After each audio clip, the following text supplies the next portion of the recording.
Hello बच्चों, आज हम 5th क्लास की हिंदी की बुक का पार्ट 9 करेंगे, एक माँ की बेबसी। न जाने किस अदृश्य पड़ोस से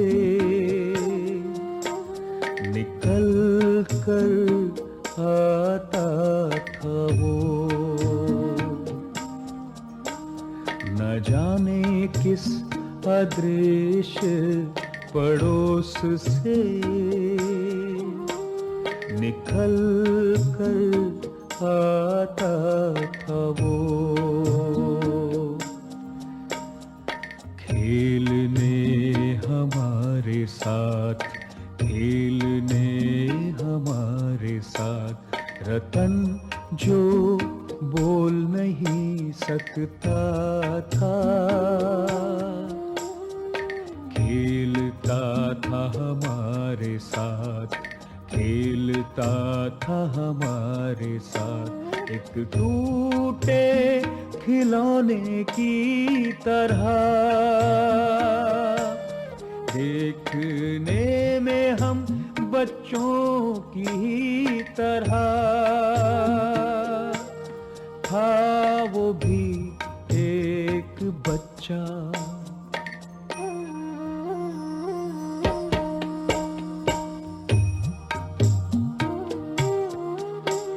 लेकिन हम बच्चों के लिए अजूबा था, क्योंकि हमसे भिन्न था। अजूबा था क्योंकि हमसे भिन्न था।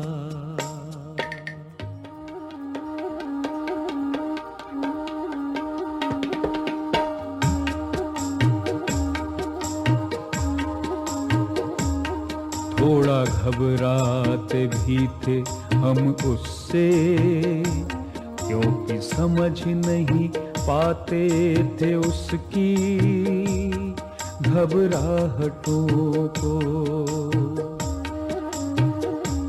ना इशारों में कही उसकी बातों को, ना उसकी भयभीत आंखों में हर समय दिखती उसके अंदर की छटपटाहटों को।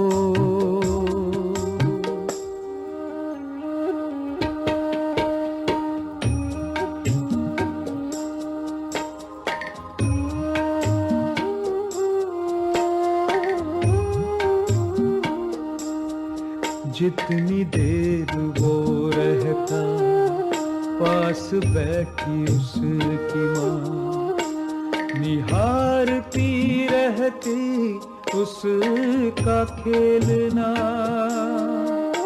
अब जैसे जैसे कुछ बेहतर समझने लगा हूँ उनकी भाषा, जो बोल नहीं पाते हैं। याद आती रतन से अधिक उसकी माँ की आँखों में झलकती उसकी बेबसी। यह कविता राजेश जोशी जी ने लिखी है। इस कविता में रतन नाम के एक अपंग बच्चे जो कि बोल नहीं सकता था की दशा और उसकी माँ की बेबसी का वर्णन किया गया है। रतन देखने में दूसरे बच्चों की तरह ही था, परंतु बोल नहीं सकता था। वह रोज बच्चों के साथ खेलने आया करता था। बच्चों के लिए वह अजूबा था, क्योंकि वे उसे अपनों से अलग पाते थे। वे उससे घबराते भी थे, क्योंकि ना तो वे उसके इशारों को समझ पाते थे, ना ही उसकी घबराहट को। उसकी आंखों में हमेशा डर समाया रहता था। जब तक वह खेलता, उसकी माँ उसके आसपास ही बैठी रहती। उसकी नज़र हमेशा रतन पर होती। शायद वह उसकी सुरक्षा को लेकर परेशान रहती थी। कवि उन दिनों बच्चा था, इसीलिए रतन की माँ की बेबसी को समझ पाने में बिल्कुल असमर्थ था। परंतु अब वह बड़ा हो गया है और बचपन की बातें उसे अच्छी तरह याद आ रही है। उसे रतन की माँ का वह बेबस चेहरा भी याद आ रहा है। कवि कहता है कि रतन से भी ज्यादा परेशान और चिंतित उसकी माँ रहती थी। बड़ा होकर कवि एक गूंगे बच्चे की माँ की पीड़ा को महसूस करने लगा है। बच्चों, अब हम करेंगे इसके शब्दार्थ। अदृश्य, अदृश्य कहते हैं छुपे हुए को। भिन्न, भिन्न होता है अलग। अजूबा कहते हैं विचित्र को या अनोखे को। भयभीत होता है डरा हुआ। और बेबसी, लाचारी को कहते हैं। नेक्स्ट क्वेश्चन में हमें हाँ या नहीं में उत्तर देने हैं। पहला है, वह अदृश्य पड़ोस से निकलकर आता था। हाँ, ये सही है। सेकंड है, रतन बोल सकता था। नहीं, ये गलत है, रतन बोल नहीं सकता था। थर्ड है, वह देखने में हम बच्चों जैसा था। हाँ, वो सही है। फोर्थ है, सभी रतन की घबराहट को समझते थे। नहीं, कोई रतन की घबराहट को समझ नहीं पाता था। फिफ्थ है, बालक की माँ उसको निहारती रहती थी। हाँ, ये सही है। नेक्स्ट क्वेश्चन में हमें बताना है, यह कविता किस बच्चे की है, उसकी क्या खूबी है और उसका क्या नाम है। यह कविता रतन और उसकी माँ की बेबसी की है। वह बोल नहीं पाता था, इशारों में बातें करता था और उसका नाम था रतन। नेक्स्ट क्वेश्चन में हमें बे शब्द को जोड़कर नए शब्द बनाने हैं, जैसे गुनाह। अब गुनाह के आगे हम बे लगा देंगे तो बेगुनाह बन जाएगा, यानी गुनाह का विलोम बन जाएगा। जैसे जान, और हम बेजान कर देंगे तो जान का विलोम बन गया, उल्टा शब्द बन गया बेजान, जिसमें जान नहीं है। वजह मतलब किसी चीज की वजह है, और इसके आगे बे लगा देंगे तो बेवजह, यानी कोई वजह ही नहीं है। विलोम शब्द हो गया ना, उल्टा शब्द हो गया, विपरीत शब्द हो गया। चैन, चैन आना, और बेचैन एकदम बेचैन हो जाना। सहारा, और इसके आगे बे लगा देंगे तो बेसहारा। ऐसे ही बेहिसाब, बेबसी, बेरहम, बेनकाब और बेपनाह, ये सारे बे लगाने से इनके अर्थ में परिवर्तन आ गया है। ये विलोम बन गए हैं, गुना, बेगुना, बेजान, जान। यहाँ बे का अर्थ है बिना, यानी बिना जान के, बिना सहारे के, बिना चैन के, बिना हिसाब के, ऐसे ही बाकी भी शब्द। नेक्स्ट क्वेश्चन में इस कविता में देखने से संबंधित कई शब्द आए हैं। हमें कविता में से उन्हीं को छांट कर लिखना है। जैसे अदृश्य, देखने में, इशारे, निहारती, आंखों में, झलकती, ये सब देखने से संबंधित शब्द है जो कि कविता में आए हैं। नेक्स्ट है मुहावरे।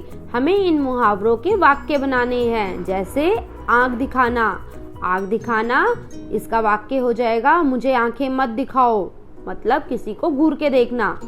नजर चुराना, मतलब नजर चुराना का अर्थ होता है छिप छिप के रहना, यानी गलती करोगे तो नजरें चुरानी पड़ेगी।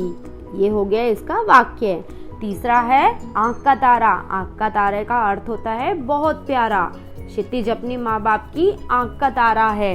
नेक्स्ट है नजरें फेर लेना, यानी नजरें चुरा के घूमना, नजरें नहीं मिलाना, अपना काम निकलते ही तुम मुझसे नजरें फेरने लगे। नेक्स्ट है आंखों पर पर्दा पड़ना, यानी कुछ दिखाई नहीं देना, क्या सही है क्या गलत है ये नहीं दिखाई देना। तो इसका वाक्य हो जाएगा पुलिस गलत काम देख फिर भी आंख पर पर्दा लगाए घूमती रही। नेक्स्ट क्वेश्चन में हमें ये बताना है कि लॉकडाउन के समय हमने अपनी मम्मी की यानी कि अपनी माँ की मदद कैसे कैसे की, और उन कामों की सूची बनानी है। जैसे सफाई में मैंने अपनी माँ की मदद की, खाना बनाने में अपनी माँ की मदद की, दादी की देखभाल में मैंने मदद की, बर्तन मांजने में मैंने अपनी माँ की मदद की, कपड़े की तय लगाने में मैंने अपनी माँ की मदद की। आप भी इनके अलावा जिन जिन कामों में मदद करते हैं वो लिखिए। नेक्स्ट क्वेश्चन में हमें माँ के बारे में कुछ वाक्य लिखने हैं। मैंने लिखे हुए हैं, आप चाहो तो इसमें बदल कर भी लिख सकते हो। जैसे एक माँ का निबंध लिखना है, आपने कई बार अपनी क्लास में लिखा भी होगा। जैसे मेरी माँ बहुत प्यारी है, वे रोज सुबह घर में सबसे पहले उठ जाती है, भगवान से लेकर घर के सब लोगों का ध्यान मेरी माँ ही रखती है, वे दादा दादी का पूरा ध्यान रखती है, पापा मेरी और मेरी छोटी बहन या मेरे छोटे भाई की हर एक छोटी बातों की परवाह में मेरी माँ करती है, दादी कहती है कि मेरी माँ घर की लक्ष्मी है। मैं भी माँ को भगवान के समान मानता हूँ या मानती हूँ और उनकी हर बात मानती हूँ या मानता हूँ। मेरी माँ मेरी सबसे अच्छी दोस्त है। मैं जब कोई गलती करता हूँ तब मेरी माँ मुझे डांटती नहीं है बल्कि प्यार से समझाती है। जब मैं दुखी होता हूँ तब मेरी माँ ही मेरे मुरझाए चेहरे पर मुस्कुराहट लाती है। और इसके आगे भी आप ऐड कर सकते हो और इसे बड़ा करके लिख सकते हो, या आपको अगर इसके अलावा कुछ और लिखना है तो वो भी लिख सकते हो। तो बच्चों, ये थी हमारी कविता एक माँ की बेबसी। अगर आपको ये वीडियो पसंद आई हो तो इसे लाइक कीजिए, हमारे चैनल को सब्सक्राइब कीजिए।